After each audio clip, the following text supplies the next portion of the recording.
Good afternoon, everybody. Kevin Shirley here with realastute.com, coming to you once again with another edition of the Friday Real Estate Wrap-Up. In last week's episode, I invited you to submit questions for me. And I got a question from a former client who wrote to say that he and his wife are getting ready to have a new baby and they're thinking of moving into a larger house. So they've been out looking around to see what else was available.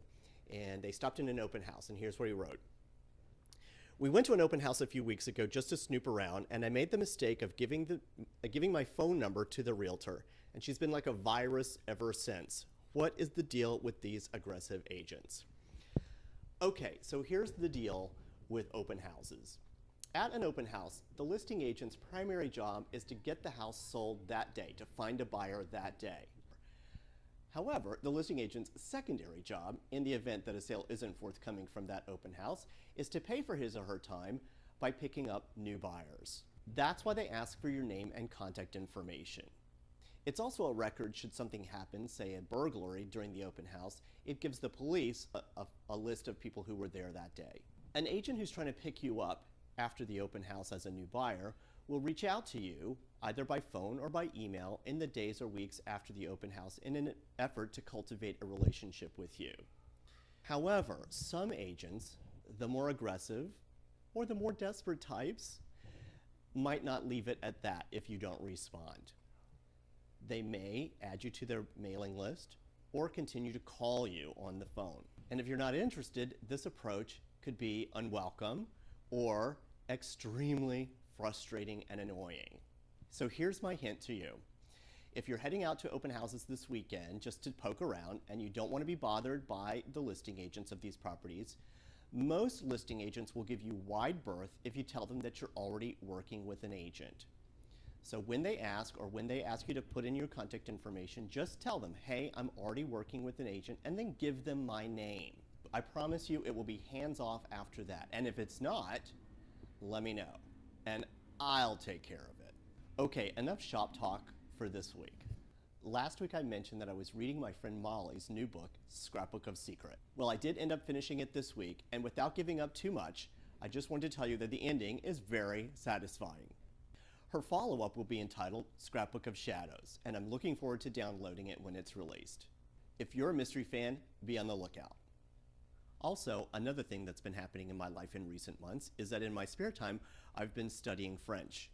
I should say I've been brushing back up on the French that I took in middle school and high school. But as they say, use it or lose it. And in the ensuing years, I've lost most of my ability to communicate in French. 5 years ago, in preparation for a trip that I was planning with my then 12-year-old niece Caroline, I began studying French using the first 3 levels of Rosetta Stone's French program. After months and months of slogging through, and it was slow going, I assure you, I found myself woefully unprepared to speak anything but the most rudimentary French once I arrived in Paris. When I decided to do a French reboot this time, I was looking for an alternative to Rosetta Stone. I came across another computer-based program called Fluenz, which is a competitor of Rosetta Stone. Having been burned by Rosetta Stone 5 years ago, I was a little reluctant to try a similar product. But after doing a lot of research online about the Fluenz philosophy and reading tons and tons of reviews online, in light of their 100% money-back guarantee, I decided to give them a chance.